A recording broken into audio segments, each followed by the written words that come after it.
Hey guys, so there's a company called IonQ who saw a 40% increase in a single day in their stock price. And this was a really crazy move. And lately, a lot of quantum stocks have been on fire. But the IonQ CEO recently went on CNBC and gave a very interesting interview. So I'd like to react to that interview. I'd like to go over some of the financials of IonQ and do some price analysis on the chart. So if you're interested in IonQ, if you already are invested in IonQ, or if you're looking for a potential quantum stock to add to your portfolio, this is the video for you. If you like content like this, please consider leaving a like or subscribe. Let's jump in. All right, guys, we're going to start with IonQ, and CEO Niccolo di Masi went on, looks like CNBC, and he talked to the host for about 5 minutes about his company and the future of quantum in his perspective. Also benefit companies like the Maryland-based IonQ. So let's bring in now the CEO, Niccolo di Masi. Niccolo, thanks for joining us. Connect the dots between this nuclear signing and your company. What is the connection? Well, we actually think quantum computing is going to positively impact every aspect of applied science. We've been 30 years in the making. We were the first public company in the sector. We're actually not just the leading quantum computing company, but we're also the leading quantum networking company.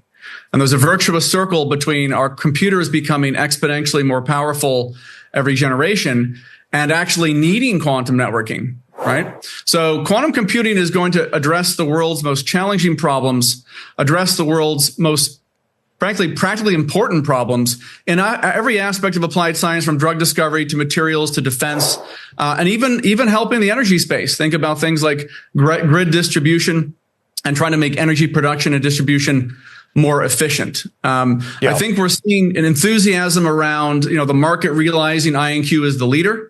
It's consolidating around us as the leader in the business of quantum.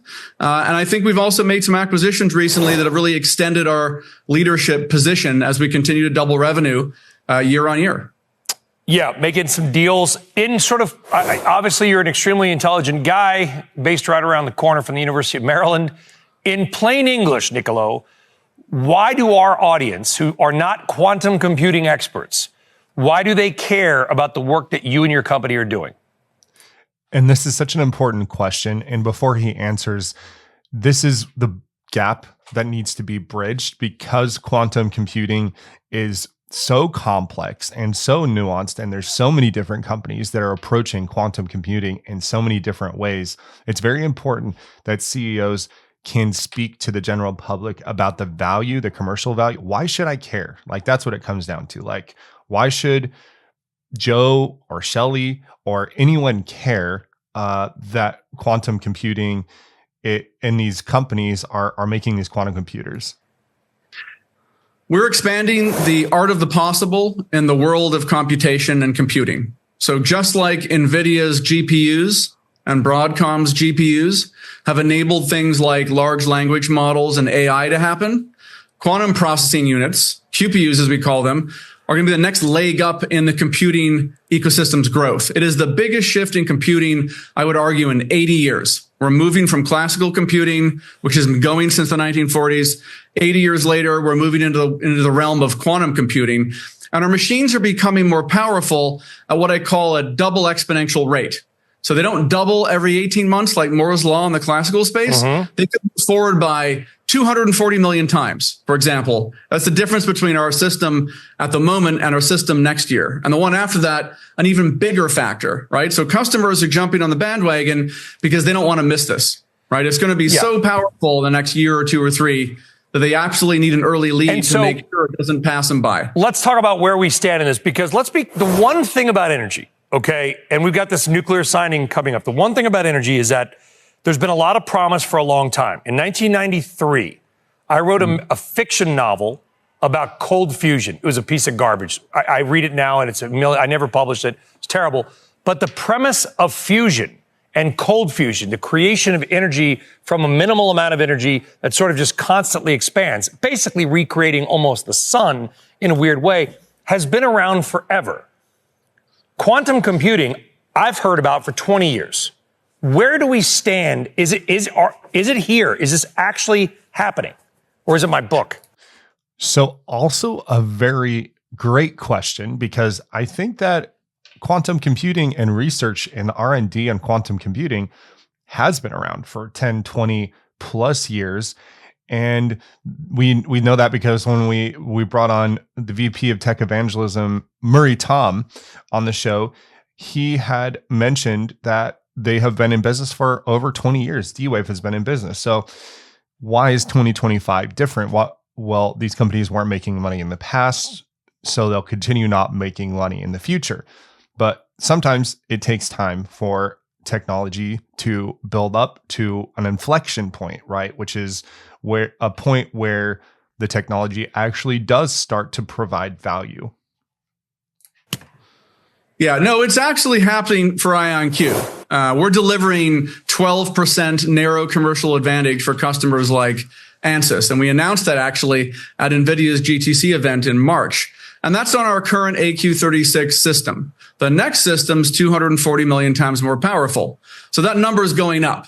Exactly how much it's going up, no one will know, until the new system is running the same algorithm. But it's obviously going up potentially a long way. And so our commercial customers, whether it's AstraZeneca, Airbus, General Dynamics, all recognize that the next year and the year following that are just going to be tremendous advances in what quantum computing can bring to their problem solving and bring to things like getting drugs out in the battlefield of the future. And so, I think quantum, look, we're in the era of narrow commercial advantage. We're moving to the era of broad quantum advantage. And there'll be eventually the era of quantum supremacy, right? I love how he phrases that we're in the era of narrow advantage. So this is where some of that tension comes. Well, quantum computers aren't better than GPUs. Quantum computers don't really have a commercial purpose. There's that tension because there's that narrow advantage that he's talking about. But he also describes that we're moving into a era of broad commercial advantage and eventually quantum supremacy, which I really like the three tiers of that, how he laid that out. Right. But right now it's a really exciting time, right? Because we're building ecosystems. We're selling systems to customers around the world. We've sold the majority of the systems that have ever been sold in this ecosystem. And on top of that, we're also selling our quantum networking equipment. So as quantum computers become more powerful, and they might be able to, soon crack encryption for things like RSA, the basis of the internet. You need IonQ because we're bringing the quantum internet into reality, and we're going to keep your information safe and keep your banking, processes safe, and keep, frankly, your telco processes safe. People don't, I think, fully appreciate that the modern world relies on secure communications, and secure communication networks are something that we uniquely provide.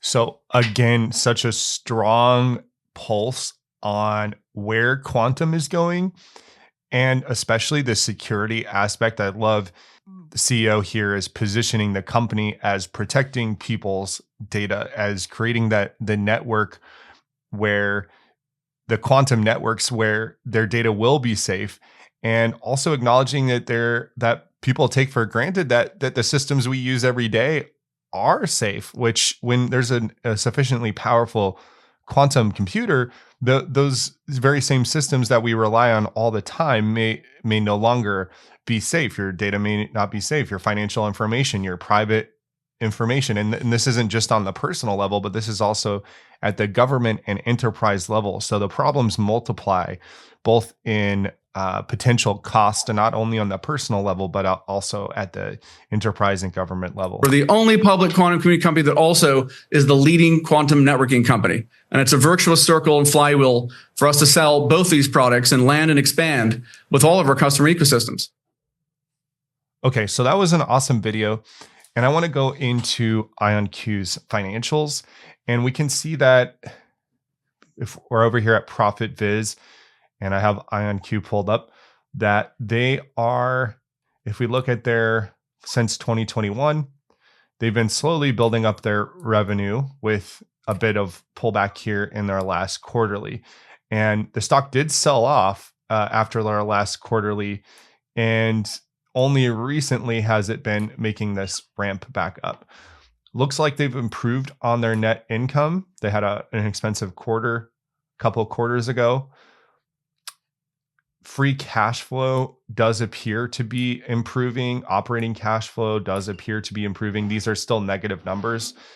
Cost and operating expenses looks like maybe there's some flattening going on there, not really trending down, but potentially flattening. And what's interesting about the financials of IonQ is that they have a good cash position with very little debt. So as far as quantum pure plays go, their financials look decently strong, with some caution that they have slowing revenue in a recent quarter, and they're not profitable yet. So let's take a look at IonQ in the chart. So we see that IonQ in the last month, let's look at 4 hour. In the last 1 month, if we measure the move, oh, and I did find out that I can hide my drawings, so I'm so happy about this. I can hide the ugly drawings so you guys can actually see the charts. So from this last earnings, which was on May 7th of 2025, let's just measure this move. There's been a 73% increase in the stock price at its peak, and it closed at about 65% up. And of course, on that amazing rally on Quantum Day, and I'm calling it Quantum Day because all the quantum stocks went crazy, it rallied 44% in a single day. So it appears that investors are bullish on IonQ and the potential of what IonQ can bring to the table. If we zoom out and look at a longer time frame, we see that before Jensen Huang's comments, this stock was trading around 55 a share. That's where the wick peaked.